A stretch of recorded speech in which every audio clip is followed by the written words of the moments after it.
সরকারি চাকরিতে কোটা পদ্ধতির সংস্কার এবং 2018 সালের পরিপত্র পুনর্বহাল সহ 4 দফা দাবিতে রাজশাহী বিশ্ববিদ্যালয়ের যারা শিক্ষার্থী রয়েছেন তারা কিন্তু আজকে বিক্ষোভ সমাবেশের আয়োজন করেছেন এবং এখান থেকে তারা কোটা পদ্ধতির যে সংস্কার সে দাবিতে জানাচ্ছেন।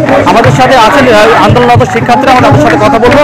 আপনারা আজকে কি কর্মসূচিতে কি দাবি জানাচ্ছেন এবং কোন আশ্বাস পেয়েছেন কিনা? আজকে আমাদের কর্মসূচি যেটা গত কয়েকদিন থেকে আমরা দাবি করে আসতেছি যে আমরা 2015 সালের যেই পরিপত্র আছে সেই পরিপত্রের আমরা পুনর্বহাল চাই। যদি সেই পরিপত্রে কোনো রকম আইনি জটিলতা থেকে থাকে সেটা যদি বহাল করা সম্ভব না হয় তাহলে নতুন করে পরিপত্র জারি করা হোক। যতদিন না পর্যন্ত নতুন পরিপত্র জারি হচ্ছে ততদিন পর্যন্ত 2018 সালেরটা বহাল থাকুক এবং কোটার জন্য যৌক্তিক পুনর্বিন্যাস করা হয়। সেই পুনর্বিন্যাসে যদি কোটাধারীদের দিয়ে কোনো সিট পূরণ করা সম্ভব না হয় তাহলে যেন সেই সিটগুলো মেধাবীদের দিয়ে পূরণ করা হয়। এবং আমরা আরও বলতে চাই, শুধুমাত্র একজন কোটাধারী তার জীবদ্দশায় যেন একবার কোটা ব্যবহার করতে পারে সেটা নিশ্চিত করতে হবে এবং এই কোটা ব্যবহারের মধ্যে বিশ্ববিদ্যালয়ে যে ভর্তি পরীক্ষা আছে সেটাও সেখানে ইনক্লুডেড থাকবে।